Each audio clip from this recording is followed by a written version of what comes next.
Assalamualaikum. Nggak ada jawaban. Nah, tangan saya ini main-main kan ini. Nah, gitu. Tiba-tiba, oh, nah seperti ini. Berarti si arwah ini ada di sini, belum ya? Nah, saya buka lagi. Ini sandal saya sini kan. Nah, sampai di sini, saya masih tidak menduga ini. Assalamualaikum. Kasih salam, assalamualaikum. Assalamualaikum. Makin kuat. Saya mulai jalan ya, jalan melangkah. Pertama, saya lihat ini banyak warna coklat yang saya lihat. Nah, terus setelah itu saya melangkah kedua, coklatnya makin banyak. Kalau saya melihat ke sini kan nggak mungkin. Saya cari tahu. Seperti begini. Nah, kita lihat ke sana, terus di situ ada seperti gelap ya. Saya cari tahu, saya lihat, ya Allah, manusia.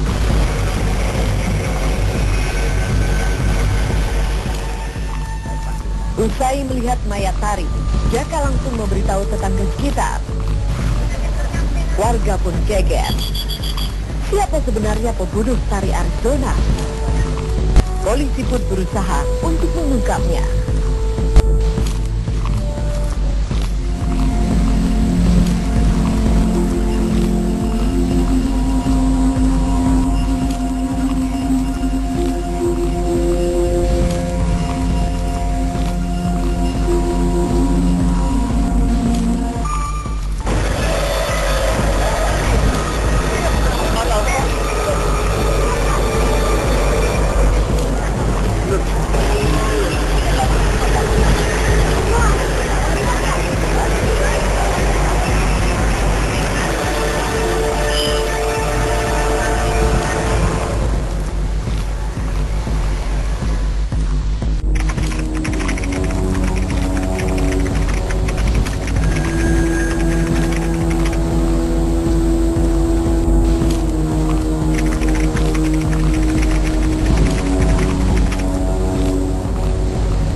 Berangkat dari TKP di mana kita temukan korban. Nanti dari TKP itu akan kita hubungkan dengan keterangan-keterangan para saksi yang melihat terakhir atau pernah berhubungan beberapa hari yang lalu, sebelum 1 hari atau 2 hari sebelum ditemukan meninggal.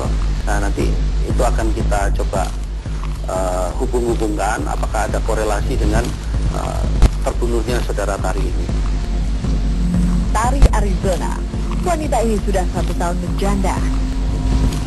Dari perkawinannya dengan mantan suaminya itu, Tari dikaruniai seorang anak yang masih berusia 2 tahun. Beberapa waktu lalu, Tari pun ditemukan tewas di dalam rumahnya. Berdasarkan keterangan tim medis, Tari tewas dengan 5 luka tusukan senjata tajam di tubuhnya. Beberapa pukulan benda tumpul, cekikan di leher, dan sejumlah luka lebam di tubuhnya. Aparat kepolisian yang menangani kasus ini kemudian mencurigai sejumlah orang yang ada di lingkungan Tari, termasuk Noviandi, mantan suaminya. Bukan cuma Noviandi, polisi pun mencurigai Rudi, salah satu karyawan tempat cuci motor milik pamannya. Kecurigaan polisi terhadap Rudi cukup beralasan. Sebelum ditemukan tewas, Tari Arizona sempat mencuci sepeda motor miliknya. Setelah mengantar sepeda motornya, Tari pun pulang ke rumah. Sepeda motor selesai dicuci dan Rudi diminta untuk mengantarnya ke rumah Tari. Semenjak itu, Rudi tak kunjung kembali lagi. Sampai akhirnya, Tari ditemukan tewas.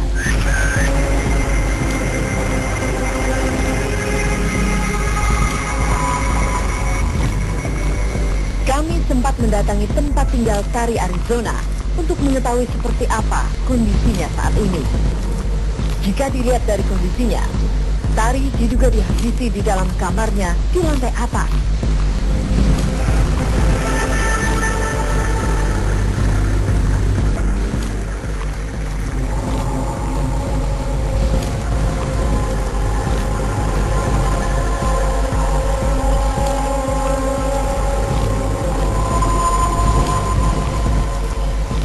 Terlihat dari bercak darah yang menempel di kasur.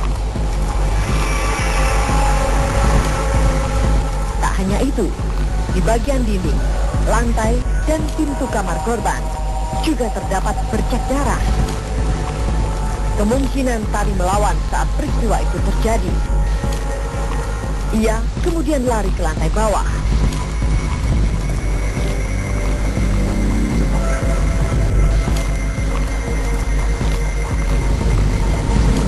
Terlihat dari bercak darah yang tercecar di lantai dan pegangan tangga. Jejak kaki pelaku juga terlihat di tangga dekat mayat Tari ditemukan.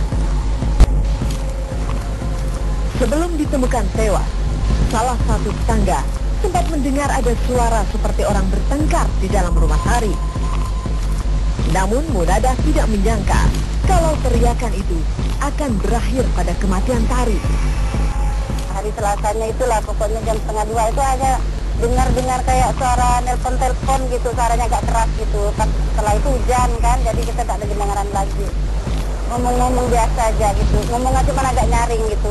Kita nggak tahu apa yang diomongkan itu. Di mata sang ayah, Tari merupakan sosok anak yang membanggakan dan berprestasi. Dan Tari dikenal sebagai sosok yang gemar berteman dan tidak mempunyai musuh. Tari ya sama dengan seperti anak-anak yang lain. Artinya yang jelas itu punya kemauan, cuman dia nggak terlalu banyak bicara orang.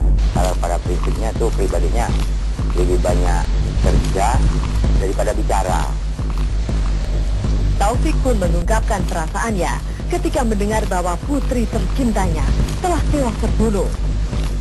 Ingat saya itu yang menelpon dan memberitahu bahwa saya punya anak saya bahwa tidak ada, itu Bapak Ali Samsan Ngandro sekitar jam 8 pagi.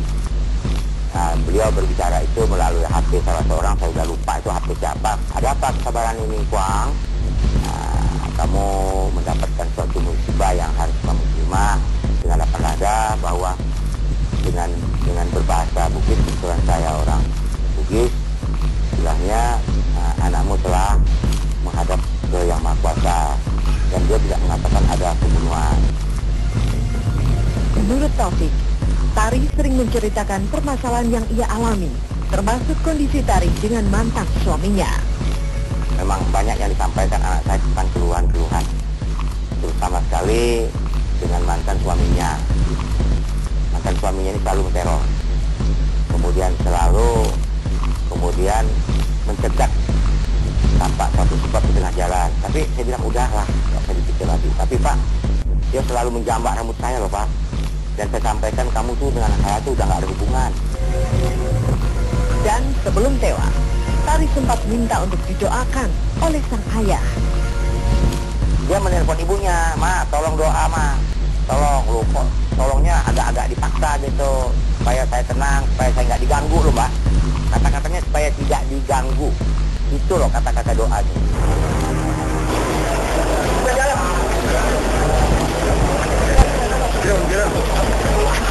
Buka jalan bang, cepat bang.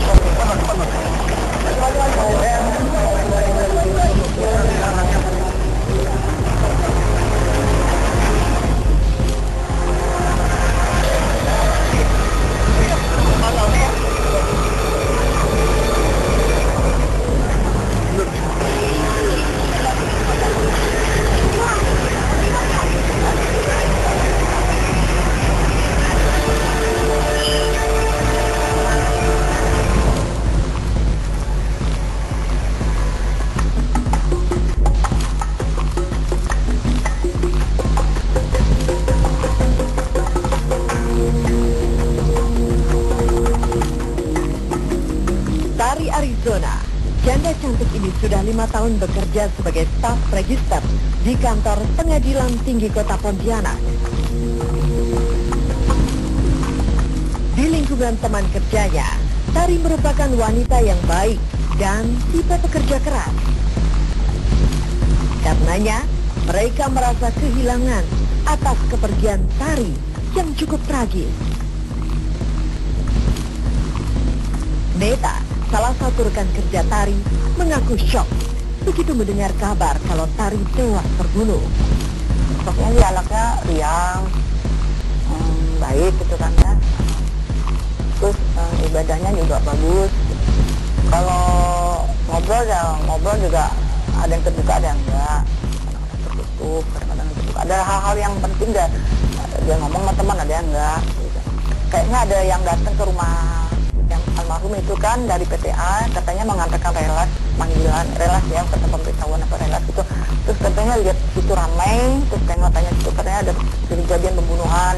Dia juga nggak tahu persis ya, kejadian pembunuhan katanya Tari. Terus mereka sampai ke sini, akhirnya tahu ke sini kasih tahu, terus ada yang ngasih tahu rumahnya dekat sana juga kan, minta tolong ibunya lihat ke sana apa benar ada kejadian itu. Ternyata memang benar, terus kami ke sana, kenyataannya memang ada kejadian situ gitu loh.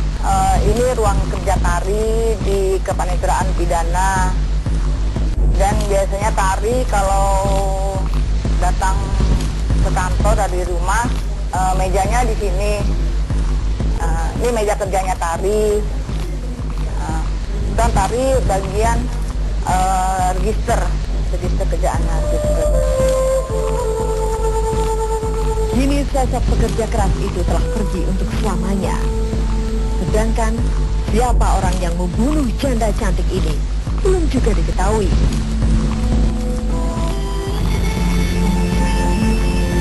Nama Rudi si pencuci motor masih mengganjal di benak kami. Kami pun mencoba terus mencari jejak Rudi. Di tempat cucian sepeda motor milik Paman Tari, kami bertemu dengan Suyono, teman Rudi. Kepada kami, Suyono mengatakan kalau Rudi baru bekerja kurang dari 1 bulan. Waktu hari Selasa itu kan si korban ini datang nyuci motor, langsung disambut lah sama Rudi. Datang nyuci dia, si korban ini minta antar pulang ke rumahnya. Dia nganter lah lewat sini. Kali nak lama dia balik lagi dicuci motor tuh kan. Udah dicuci selesai langsung diantar. Dia cuma pamitan kemarin tuh aku pergi lo. Dari itu udah lah, sampai sekarang dia tak ada datang-datang lagi, kabar pun tak ada.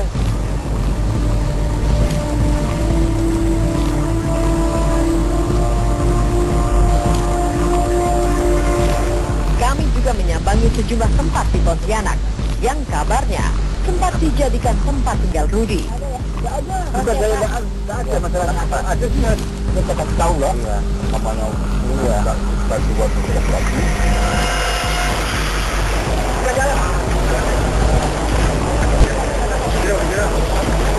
Jalan, cepat mas.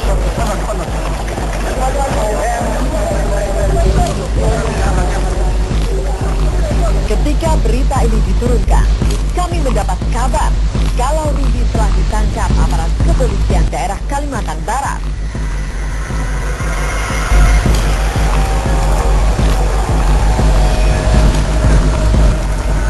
Hingga saat ini, Rudi masih terus dimintai keterangan aparat kepolisian soal keterkaitannya dengan peristiwa pembunuhan Tari Sugiono.